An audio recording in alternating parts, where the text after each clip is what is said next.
Hello everyone, it's Anna, the Nerdy Nordic Stitcher. So, I have something new in case you haven't noticed the intro that I plan to have made at this point. We'll see how it goes. Yeah, I was inspired towards the end of last year by the Nutty Nerdy Needle and the Crow Stitcher, who were doing sort of little stitching challenges kind of loosely based on D&D. I thought that would be really fun because I love D&D. I'm currently playing in 3 campaigns. So yeah, I thought I would do an attempt at a D&D based stitching challenge just for myself. So I've made up a little character and found like a little random dungeon map and rolled up some enemies, and my plan is to the main character and then the enemies will each be assigned a project, and whenever they take damage, that's however many stitches I'm going to do on them. I'm filming this in the middle of February. I did film, like I have started on this. So I did film at the end of, like, literally, I think it was December 29th or something. I rolled for all of this. I still need to edit it. But I have been working on it, so I can hopefully now put this all together into a video. So, yeah, I will see you in the past, I guess. So this is my character. This is Marun. She is a blue dragonborn. I think she looks very cool. I just found the picture somewhere on the internet. I think it was on Pinterest or something. But yeah, I thought I would use her. And then, so she is a barbarian, dragonborn. If you don't want to listen to all of this, then don't worry, I can skip over it. But this is what we have at the moment. So she is a level 1 barbarian. I have rolled her various stats. If this is confusing, don't worry about it. I can explain things. Most of this I won't even use because it's too complicated, but I will keep that there for now. So I will probably insert a picture here because I don't want to reveal the whole dungeon, but I found a random dungeon map on the internet, and we're going to start off here in room 1. And we are going to do these goblin warriors to fight. So here are the goblin warriors. Again, don't worry too much about the stats. I'm not going to use most of this, but just to give me an idea of how we're going to fight them. So we're going to do 4 goblin warriors in the first room. So the first thing that I'm going to do is to spin the wheel. So I'm going to set my Midna piece as my focus piece. So that is going to be Marun's pattern. And then I'm going to spin for what patterns will be assigned to the 4 goblins. So first one will be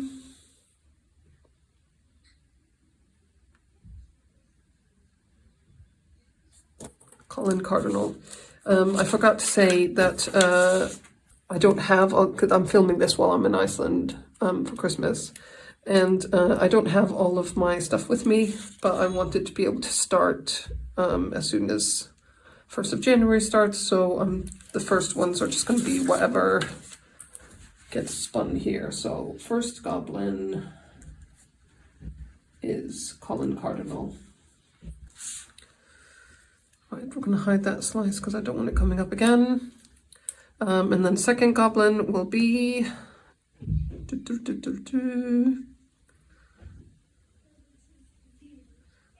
Kenny Kanga.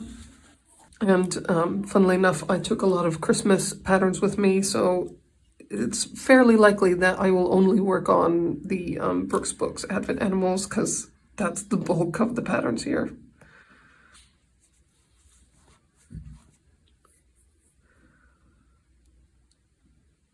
Sheila Sheep is the third goblin.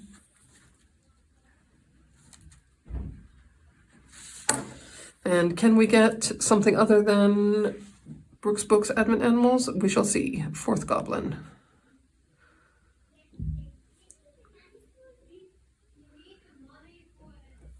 Pierre Penguin.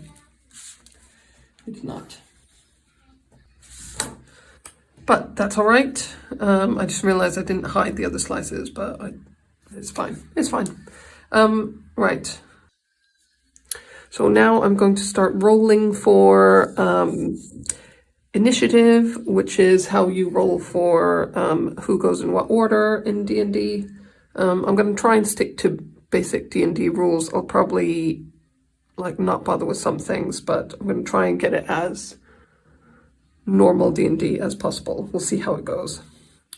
So each of the goblins, so you can see here where it says initiative +2, which means that whatever the goblins roll on this 20-sided dice is what they will roll to decide the order of when they will go in the fight. So let's start with those. As you can see, I have a fair bit of dice.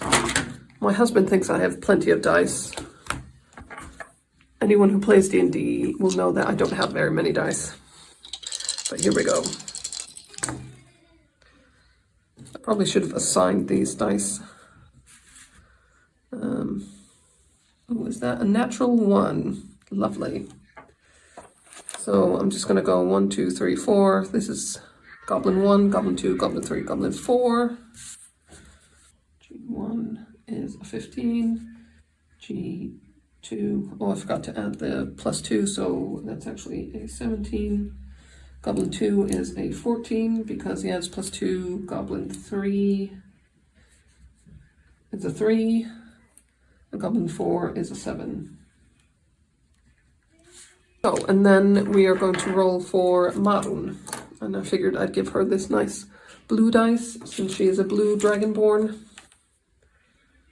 So here on Marun's sheet, you can see she has a +2 to initiative. So we're going to roll for her. Let's see if she can roll any better. 8. So she has a 10. So this means that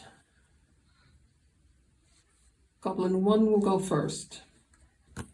So this means that Goblin 1, which rolled a 17, will go first. Goblin 2, who had a 14, will go second. Marun will go third because she had a 10. Goblin 4 will go fourth because they had a 7. And Goblin 3 had a 3. So these are the ones. So this is Midna. Goblin 1 was Colin Cardinal. 2 was Kenny. Goblin 4 was Pierre. And Goblin 3 was Sheila. So we have our order of who's going to go first. So what we need to know now is that Marun has an armor of 16. So that means that the goblins need to hit more than a 16 to hit her. The goblins to attack. So for the goblins to hit Marun, these are the actions they can take. They're rolling a scimitar, doing a melee attack roll, which adds a +4 to their roll to see if they hit. Not how much damage, if they hit. So we roll the d20, we add their strength. Ooh, interesting. Which is a -1. So -1 +4 is obviously a 3, and then we will roll and we will see if they can beat a 16. Right, so we shall roll for the first goblin, which was for Colin Cardinal. If they hit, I'll roll the damage dice, and that will be how many stitches I need to do. If they don't hit, we're just going to do 50 stitches just to get something in on each project. So let's see what happens. 3. 3 + 3 is a 6, therefore it definitely does not beat a 16. So we're doing 50 stitches on Colin Cardinal. Wait, no. Oh, I keep getting myself mixed up. So we're doing 50 stitches on Midna. Right, then let's do the second goblin. Do they hit? 11 plus 3 is 14, but that still doesn't beat a 16. So we'll do another 50 stitches on Midna. So then it's going to be Maron's turn. Now she needs to beat their, so their AC is here, 15. Maron. Sorry, this is testing my knowledge of what I'm rolling. So yes, Maron has a great axe. So she will roll a d20. She will also roll 1d12 plus 2 because she is proficient. Proficient means that you're very good at things and you get to add some extra rolls to it. So Maron's going to have another d12. So we have our d20 here. And then I'm going to get the d12, which is this one, 12-sided dice. I'm definitely keeping her color scheme going here. So she's proficient, so she gets a plus 2.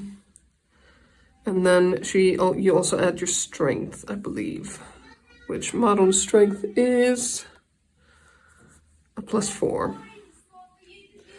Ignore the little numbers there. It's a complicated D&D thing, but in essence, she adds a plus 4. So plus 4, plus 2, so plus 6, plus the d12, plus the d20. I feel like she's going to hit. I mean, she is a barbarian. She's supposed to be able to hit things. So hopefully she can actually do that if I can roll properly. I'm going to have to re-roll that one so I could see it. Nice. 10, 16, 26, plus 6, 32. Let's see what our poor little goblin's AC is. 15. I'm pretty sure we already discussed that, but yeah. I'm pretty sure 30, what was it? 32 beats a 15. Yay! So, I didn't roll for which one to hit. I'm going to roll for which one to hit. There are 4 goblins, so let's just roll a d4. If you've never seen a d4, this is a d4. Little tiny pyramid thing, so it will have numbers here to show what it is. So we'll see which goblin she's going to attack. Number 4. Number 4 is Pierre. So we're going to do some work on Pierre this round. Right, so we're going to roll for damage now. This is how much we roll for how much damage she does. 1d12, this is the d12, 12-sided dice. And then we add plus 2 for her proficiency bonus, because she is proficient with a great axe. And yes, we'll see how much stitching I need to do on Pierre. That was caught, so we will redo that. Oh, I keep getting caught. Seriously. There we go. Oh, 12 plus 2, 14. I need to do I even have enough stitches on Pierre to do 1400? I'm not even sure I do. I might re-roll that because that's ridiculous. 5, there we go. 700. That's still quite a lot.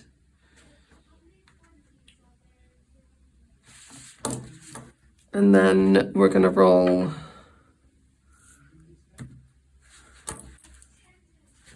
so next we're doing Goblin 4, which is this dice.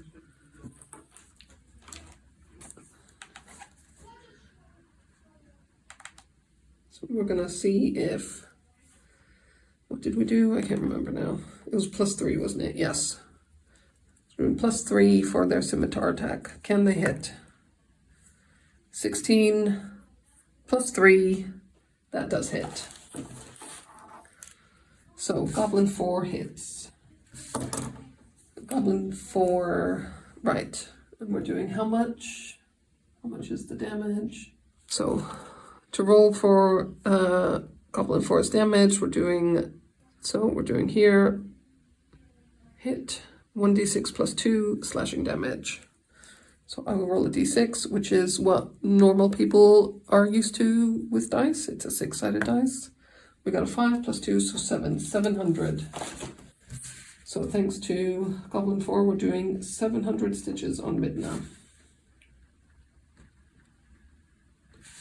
There we go. And then we'll do Goblin 3, which is this lovely dice. And then it will be a plus 3 again, so we'll see. 8 plus 3 is what? 11. That definitely doesn't beat 16, so we'll do another 50 stitches. So, for this first round of my D&D game, we're doing 700 plus 50 plus 50 plus 50, 850 stitches on Midna before my next go. And I'm also doing 700 stitches on Pierre. So, wish me luck. Sorry guys, I forgot to add as well, obviously, the characters that hit will obviously need to have that taken from their HP, their health points. So, Goblin 4 was hit by Marun. So they have a 10, I rolled a 7, didn't I? Yes. 7. So Goblin 4 is down to 3 hit points. All the others still have full health. And then Marun took 700 from Goblin 4 as well. Not 700, 7.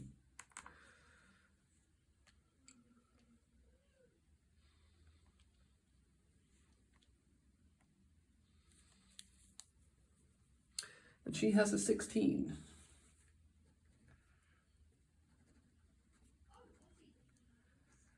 Minus 7 is 9. So Marun might need to do some healing at some point. Because she is only level 1.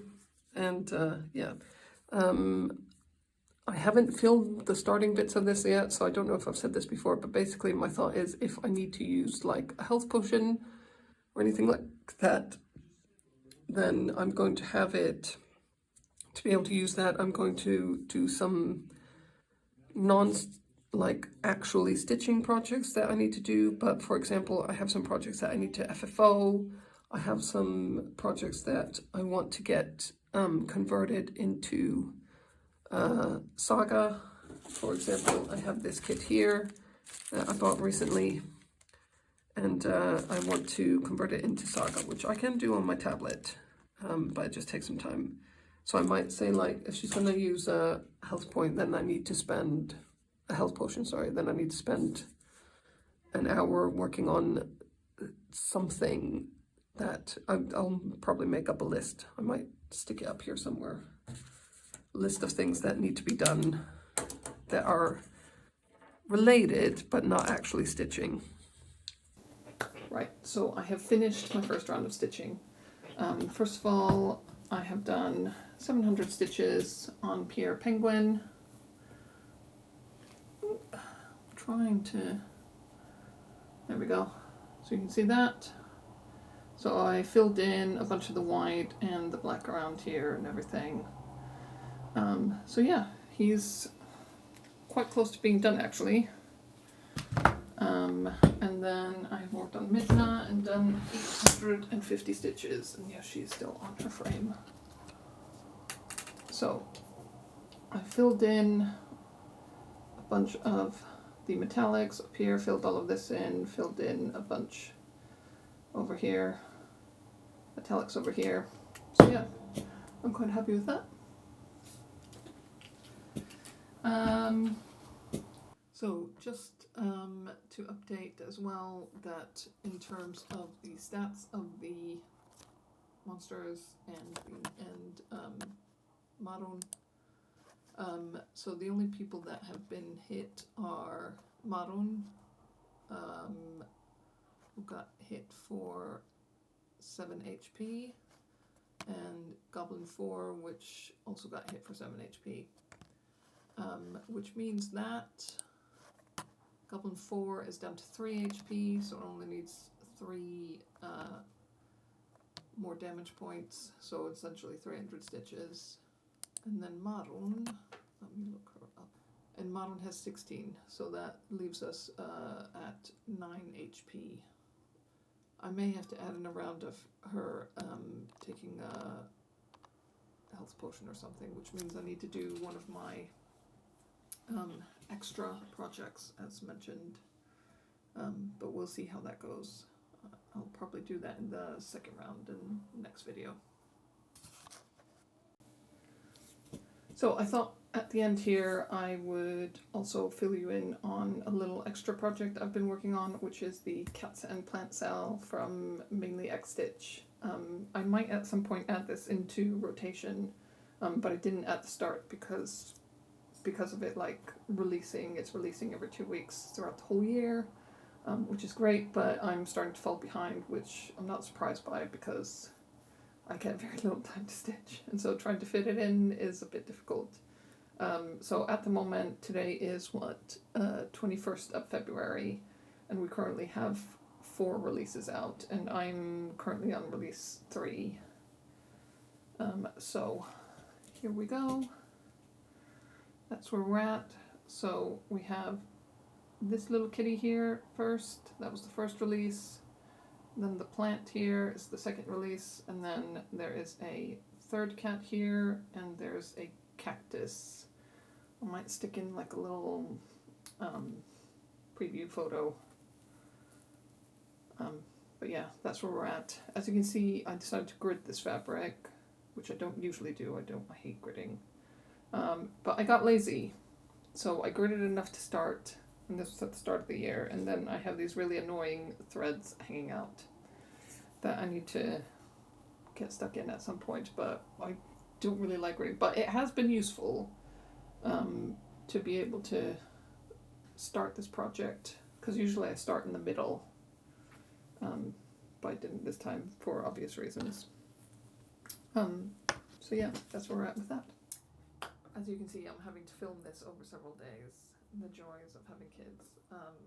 So yeah, I thought I'd add in, I had a little bit of haul. I think this thing, I'm trying to remember if I had anything else. I don't think so.